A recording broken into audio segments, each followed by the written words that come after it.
Comme presque toutes les vidéos de cette série, on va sûrement être démonétisé et enterré au fin fond de YouTube. J'en appelle donc à la puissance collective, partage, pouce en l'air et commentaires pour garder cette série en vie. Bonne vidéo. On va être clair, il y a évidemment beaucoup de choses à dire sur le sujet et cette vidéo n'est qu'une introduction. Le mot introduction n'aura jamais été aussi bien employé. On va parler par exemple de hentai, vous imaginez bien que rien que ça pourrait faire une vidéo entière. Et peut-être qu'un jour, on le fera. Bonjour. たとえどんなことが起きようとも目を閉じないでください。おめえ逃がさねえからな。いいですね。アクション！ Au Japon, on trouve l'une des plus grandes industries du divertissement pour adultes au monde. Et par extension, c'est l'un des plus gros producteurs de pornographie. L'estimation, c'est qu'on produit chaque année 35 000 films pour adultes au Japon. Ça fait presque une centaine par jour. C'est beaucoup, mais en même temps, le monde du porno est tellement développé dans quasiment tous les pays du monde, même ceux où c'est interdit, que le Japon est loin d'être une exception. On trouve toujours des pays qui produisent plus, qui ont plus d'actrices, qui sont beaucoup plus consommateurs de matériel pour adultes. Le Japon a quand même une place très spéciale, et ce, pour deux raisons. La première, c'est que les productions japonaises sont parmi les plus regardées au monde. Je vais me baser sur les statistiques de Pornhub, qui est un site qui, je pense, parlera à beaucoup d'entre vous. Ça fait plusieurs années déjà que les mots les plus recherchés sur ce site, au niveau du monde entier, sont japonaise et hentai. Et la catégorie la plus visitée du site, c'est la catégorie japonaise. Je peux même vous dire, grâce à leurs statistiques extrêmement détaillées, que le hentai, c'est la recherche numéro 1 aux États-Unis, au Mexique, au Canada, au Brésil, en Espagne, en Australie, en Colombie. Et en France, c'est la recherche numéro 2 derrière, française, parce qu'on est un peu chauvin. Je peux vous dire aussi que les Japonais et les Français passent en moyenne le même temps sur Pornhub à 1 seconde près. Franchement, les statistiques de ce site sont incroyables. On peut même voir que les gens regardent plus de porno sur PlayStation que sur Xbox. C'est fantastique. Pour info, je m'écarte un peu, mais si on retire les moteurs de recherche, les réseaux sociaux et les commerces en ligne comme Amazon, c'est le site le plus visité du monde, juste derrière Netflix et devant Xvideo, qui est aussi un grand site pour adultes qui est français. La deuxième raison pour laquelle le porno japonais est si spécial, parce qu'on en était là, et c'est sûrement une des raisons qui le rend si populaire, c'est sa diversité. Et là, je veux pas savoir si vous êtes un expert, que vous passez votre vie sur des sites de cul. Je suis certain que vous ne connaissez pas tous les genres de porno japonais qui existent. C'est pas possible. Vous savez, je m'en doute que ça peut aller très loin. Ça peut être à base d'insectes, ça peut être à base de caca.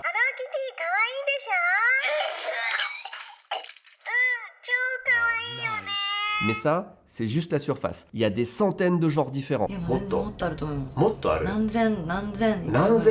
Il y a des milliers de genres différents. Outre les thèmes super connus qui reviennent tout le temps, comme les écolières soumises ou le chikan, qui est le fait d'agresser des filles dans les transports en commun, on trouve des trucs encore plus exotiques.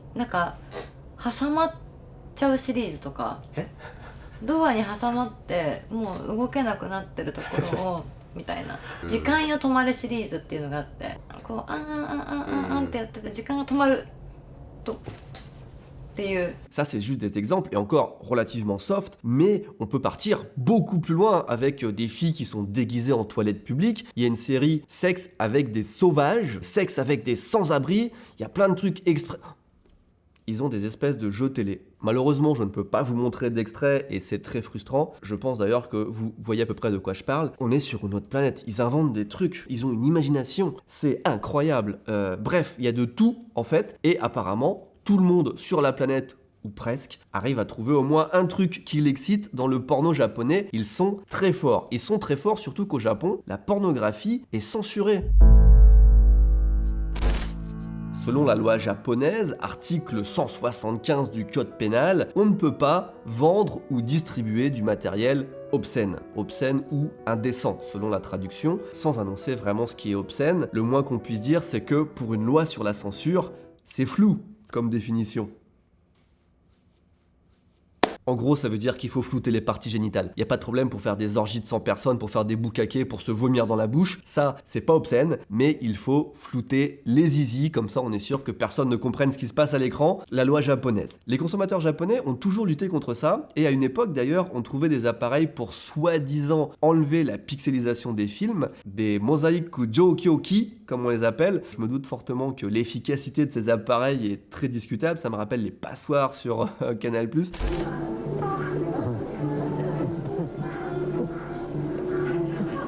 Surtout qu'il paraît que les mosaïques, anecdotes, sont faites à la main pour empêcher justement de retrouver l'algorithme de pixelisation et inverser le processus. Alors j'ai pas trouvé de source fiable sur cette info parce que étonnamment c'est très dur de trouver des infos sur la pornographie sans tomber sur vraiment de la pornographie. En tout cas ça m'amuse fortement d'imaginer qu'il y a des personnes qui sont payées dans le monde pour flouter des bits toute la journée. Ça doit être soit amusant, soit traumatisant, soit les deux, je ne sais pas. La technologie cependant avance, et récemment, très récemment, en octobre 2021 plus précisément, on a appris l'arrestation d'un homme de 43 ans, c'était une première, pour avoir utilisé une intelligence artificielle pour dépixeliser, avec succès, des films porno. C'est toujours dans le porno que les nouvelles technologies servent le mieux. Vous imaginez bien déjà avec la VR, le deepfake qui consiste à mettre la tête de n'importe qui sur le corps d'une actrice porno, et maintenant l'intelligence artificielle au service de la lutte contre la censure. En parlant de lutte d'ailleurs, le Japon lutte aussi contre l'import de pornographie qui vient de pays étrangers. À l'aéroport notamment, il est interdit de passer à la douane du matériel obscène ou immoral, dont de la pornographie. Vous êtes prévenus, et peut-être que quelqu'un devrait prévenir le Japon que Internet existe et qu'on n'a plus besoin de se trimballer avec des DVD de cul. Bref, en attendant, peut-être que vous vous dites, vous, les connaisseurs, qu'il existe aussi du porno japonais non censuré. C'est vrai, mais soit c'est illégal, ça s'appelle Ulaban, et si vous avez regardé la série Netflix The Naked Director, vous connaissez, je vous la conseille, elle est excellente.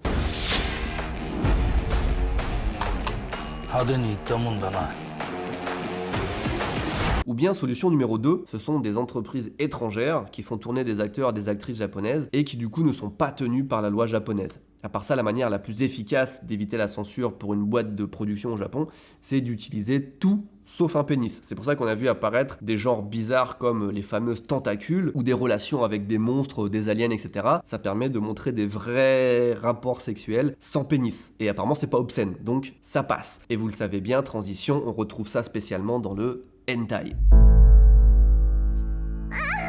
Le hentai au Japon, ça permet de contourner la censure de type pixelisation dans certains cas, avec les tentacules par exemple, mais ça permet surtout de proposer du contenu qui est encore plus extrême et qui serait là sévèrement puni par la loi, comme des viols ou le lolicon. Le lolicon, c'est le fait de faire participer des filles qui ont l'air beaucoup trop jeunes pour ce qu'elles font. Du coup, on y trouve assez facilement du contenu qui peut choquer certaines personnes, si bien que le hentai, quand il était exporté à l'étranger, je sais pas si c'est encore le cas maintenant, mais à l'époque en tout cas, on coupait des scènes carrément où on changeait l'âge des personnages pour que dans l'histoire, tout le monde ait 18 ans. Et il y a une dizaine d'années à peu près, il y a une loi qui a été adoptée sur le contenu à caractère pédophile dans les mangas pour encadrer le lolicon avec un succès assez modéré, j'avoue. Et il y a quand même eu une forme de reconnaissance du gouvernement japonais que de temps en temps, ça va un peu loin. Petite précision, même si vous le savez certainement, dans le monde, le hentai, c'est la pornographie sous forme de manga, d'anime ou dans le jeu vidéo. Au Japon, pas du tout. Hentai, ça veut tout simplement dire pervers. Le mot est pas utilisé de la même façon. Ça, c'est le genre d'erreur qu'on peut facilement éviter avec Rosetta Stone.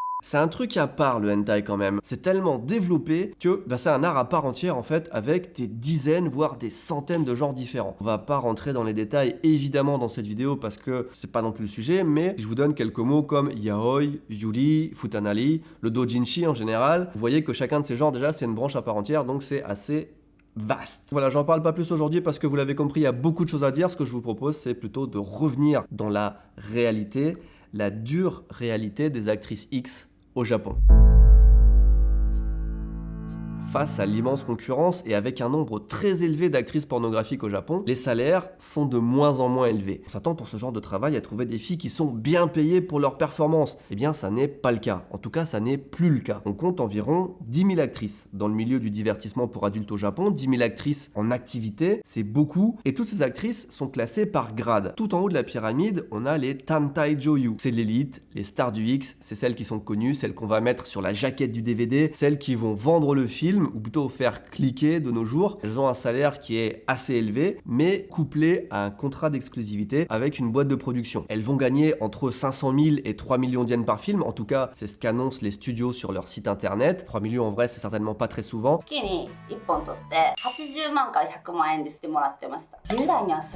Elles peuvent aussi participer à des événements, elles font aussi des émissions de télé, elles peuvent faire des photos pour des magazines, etc. Donc elles ont un train de vie qui est confortable, une bonne perspective d'avenir aussi une fois qu'elles qu'elles arrêtent le X puisqu'elles sont relativement connues, mais durant leur carrière, elles font un nombre de films qui est assez faible finalement comparé aux autres actrices, normalement un par mois, donc leurs revenus sont quand même plafonnés. Ensuite, on a les Kikaku Tantai ou Kikatan, moins prestigieux comme statut mais souvent préférés par les actrices. Sans être l'égérie d'un studio, elles sont quand même suffisamment connues des fans et des productions pour avoir un cachet correct, et même s'il est bien moins élevé que pour les Tantai Joyu, elles peuvent elles enchaîner plusieurs films par mois et au final gagner plus. Par film, elles gagnent entre 200 000 et 800 000 yens. Si tu fais 4 ou 5 films par mois, tu peux presque doubler ton salaire par rapport à une Tantai Joyu. Donc les revenus sont plutôt pas mal, niveau salaire en tout cas c'est mieux que de travailler dans un combini, mais, et il y a un mais et il est de taille, ces deux catégories d'actrices que je viens de vous présenter ne représentent environ que 10 à 15% des actrices au total, plutôt 10%. Les autres, ce sont des Kikaku Mono ou des Kikaku Joyu, donc elles sont largement les plus nombreuses, presque 90%, et vous l'imaginez bien, elles n'ont pas les mêmes conditions de travail que les filles les plus connues. Ce sont celles qui n'ont pas de nom de scène, qui n'ont pas de reconnaissance dans le milieu, elles viennent sur les tournages pour, pardonnez-moi l'expression, boucher un trou, et elles vont gagner entre 20 000 yens, à peu près 150 € à quelques centaines d'euros, en fonction des scènes et du budget des productions. 影とか入っててもマジで1万円とかないからだと思います。5万円いかないと思う。 Donc même en faisant 5 ou 6 films, même plus par mois, ça permet pas de vivre confortablement. Certaines font ça en complément d'un autre travail, il y a aussi des femmes au foyer et beaucoup d'étudiantes dans cette catégorie. Et toutes celles avec un petit cachet comme ça qui ont besoin d'un salaire plus conséquent pour vivre ou pour entretenir leur host, on a déjà parlé de ça pas mal, se tournent vers la prostitution. Il y a de plus en plus de sites maintenant au Japon où on peut louer les services d'une prostituée qui est également actrice porno. On en a déjà parlé, les deux mondes sont de plus en plus liés. Le truc c'est que la belle époque du X au Japon est passée. 90年代ぐらいはめちゃくちゃ儲かったのだけ有名で1本取ったら人気女優が5000万は儲かるとか Internet, avec son flot infini de porno gratuit, a complètement tué le game. Les studios de production japonais, ils ont de moins en moins de budget, et forcément, ce sont les actrices qui en payent le prix fort. デビューした当時って本当に制作費もいくらでもかけても売れるからかけれてたんですよ。例えば女優さん100人対男優さん100人。今やっぱりそういうのが難しくなってきて。 Aujourd'hui, les tournages doivent être finis dans la journée pour ne pas payer les équipes et les studios plus longtemps. C'est un petit peu un travail à la chaîne. Une nouvelle actrice gagne en moyenne 3 millions de yens la première année, avant évidemment les impôts et puis toutes les dépenses liées aux habits, aux manicures, au transport, parfois aux implants, etc. Ça reste relativement correct, mais pour le Japon, c'est pas énorme, surtout que c'est une moyenne, donc tu peux être bien en dessous. Et à partir de là, après ta première année, si tu es parmi les actrices les plus populaires, eh bien ça peut augmenter et augmenter beaucoup, mais souvent le salaire baisse. Ça baisse parce qu'il y a la concurrence avec les nouvelles filles qui arrivent, ça baisse parce que les studios, comme je l'ai dit, ont de moins en moins de budget chaque année, et aussi peut-être parce que les studios savent qu'une fois qu'on rentre dans l'industrie, c'est pas si facile d'en sortir et de refaire un travail normal. Sortir du porno au Japon, c'est un peu comme sortir de prison, c'est pas si facile de trouver du boulot, et même si t'en trouves un et qu'on s'aperçoit après coup que t'as tourné dans un film pour adultes, dans la plupart des boîtes au Japon, on va te virer sur le champ. Et cette situation, la difficulté de trouver un travail quand on sort du X, le milieu hyper compétitif, les budgets plus serrés des studios, ça fait que les filles, pour survivre dans le milieu, elles sont obligées de faire des scènes qui sont de plus en plus hardcore, et ça pour une fraction du cachet qu'elles auraient reçu il y a quelques années. Et c'est là que la spirale peut briser des vies. Il y a quelques années, en 2016, a éclaté un scandale au Japon quand une ancienne actrice pornographique a dénoncé publiquement les méthodes de recrutement de certaines agences au Japon. On a compris à ce moment-là que de nombreuses filles étaient attirées dans le monde du porno par, au mieux, de fausses promesses, au pire, vraiment des méthodes de mafieux qui impliquent des menaces et divers moyens de pression. Au Japon, on trouve ce qu'on appelle des scouts. Ce sont des agents, entre guillemets, qui t'accostent dans la rue pour te proposer de prendre rendez-vous dans une agence pour faire du modeling, de la pub, de la musique, pour devenir idole, etc. Moi-même, ça m'est déjà arrivé plusieurs fois dans les rues de Tokyo, comme beaucoup d'étrangers, de tomber sur ce genre de personnes, mais ce sont surtout les jeunes filles qui sont ciblées, et parmi les gens qui te racolent comme ça, se cachent des recruteurs pour le milieu du X. Et bien sûr, ils te vendent pas le truc comme ça. On te propose des photos ou des films, mais sans te dire la nature réelle de l'emploi, le but étant de faire signer un contrat très flou pour que les filles arrivent sur un tournage de film X sans savoir ce qui les attend. Et une fois sur place, la fille se retrouve prise au piège parce qu'on lui dit qu'elle a signé un contrat et que si elle refuse de tourner les scènes, elle devra payer tous les frais de production de la journée, soit des milliers d'euros, voire des dizaines de milliers. On peut la menacer aussi d'informer sa famille. Si elle est étudiante, on va menacer d'informer son école l'école. Bref, vous l'avez compris, il y a une partie non négligeable des filles qui va céder face à la pression, surtout qu'elles sont généralement seules et jeunes face à toute une équipe, et qui du coup va tomber dans une spirale infernale, puisque une fois que tu as tourné une vidéo, cette vidéo va servir à te faire chanter encore plus, etc. Ce sont des méthodes qui, bien évidemment, ont brisé des vies. Certaines filles se sont même suicidées. On ne saura jamais vraiment le nombre de victimes, mais elles sont a priori assez élevées. Entre janvier 2012 et juillet 2016, 162 fans nous ont consultés. Mais nous estimons qu'il ne s'agit pour l'instant que de la partie émergée de l'iceberg. Depuis, le lobby du X au Japon s'est excusé publiquement et il a promis de régler ce problème. Et il y a aussi une loi qui est passée pour imposer notamment des contrats standards. Mais aujourd'hui, un autre problème apparaît. 結構その女優さんでテレビのメディアとかに出てる方がいて、芸能人みたいな扱いになって憧れて〇〇さんに憧れてこの業界入りましたっていう女の子もいるって話は聞きますね。 Toutes les actrices porno au Japon ne sont pas à plaindre. Certaines aiment bien leur métier, elles gagnent bien leur vie, elles passent à la télé, elles ont l'air épanouies, et le sont certainement pour beaucoup. Et par conséquent, les plus jeunes qui voient ces nouvelles influenceuses de plus en plus comme des modèles, ont envie de suivre leur chemin, de vivre cette vie de célébrité. En plus des femmes qui se retrouvent dans le milieu par besoin d'argent et celles qui se font appâter par la promesse de devenir modèle ou actrice, maintenant on voit encore de nouvelles recrues qui arrivent pour avoir la vie de rêve de leur influenceuse préférée, et elles se rendent pas compte malheureusement qu'elles arrivent dans un milieu qui est paradoxalement bien moins rose que ce qu'elles pensaient. C'était pas dur de deviner, étant donné le sujet, qu'on allait naviguer un petit peu entre le what the fuck et les scandales, mais c'est tellement énorme comme univers que, autant au Japon qu'ailleurs d'ailleurs, on tombe vite sur toutes sortes d'extrêmes. Je sais pas si on peut dire que c'est un travail comme les autres, mais j'imagine que ça se passe aussi très bien pour de nombreuses personnes qui arrivent à s'épanouir dans le milieu. On voit aussi beaucoup de témoignages très positifs sur internet, sur YouTube, mais clairement, c'est pas fait pour tout le monde et il faut vraiment faire très attention où on met les pieds. Aussi au Japon, j'en ai pas vraiment parlé, mais la place du porno est très bizarre. Ce qui me frappe, c'est que on voit des conventions de mangas pornographiques qui rassemblent des dizaines de milliers d'exposants et des centaines de milliers de visiteurs, sans gêne, des sex shops avec des rayons DVD, mais vraiment insensés. Il a fallu attendre l'arrivée des Jeux Olympiques de Tokyo pour qu'on retire des rayons des magazines pour adultes qui se vendaient littéralement juste à côté des magazines pour enfants. C'était il y a même pas 3 ans, ça encore. On a des stars du X qui passent à la télé, qui sont de plus en plus populaires sur les réseaux sociaux. Bref, on a l'impression que personne n'est vraiment choqué, que la pornographie c'est pas vraiment tabou, mais de l'autre côté, une fille qui a tourné dans un film X, elle peut être licenciée sur le champ si un patron la prend. Allez comprendre ça, c'est des mécanismes très complexes, des façons de penser qui sont vraiment très complexes, et je vous propose, pour se vider un peu la tête, de finir sur quelque chose de plus léger, sur